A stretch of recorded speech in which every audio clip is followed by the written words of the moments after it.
VCPC Keirao Branch ke wasak lobagi achamba thoram ama Manipur Press Club ta pangthokhre thoram aduda Keirao Makting ZP ki Zila Parishad member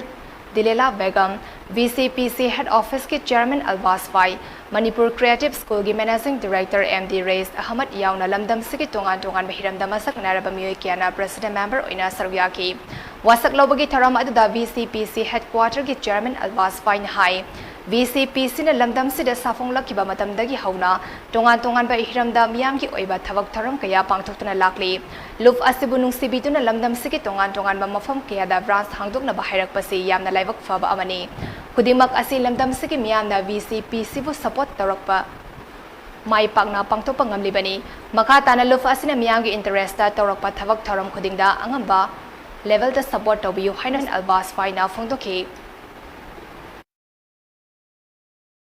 branch na Keirao Punda kaigumba awan ba hongba khara kaigumba thabak thorum khara ngasi VCPC na Manipur pongba ta tawu ibase Keirao Punda su kaigumba awan ba hongba sia ku pongam nangai koigi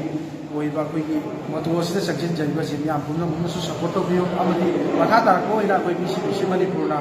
koigi tawu iba thabak thorum sim sida ni si lamdam asigi yamna VCPC Manipur kunsi biduna tawjara ni pumna mo support to biyo haina lai sa VCPC Manipur headquarter ki chairman long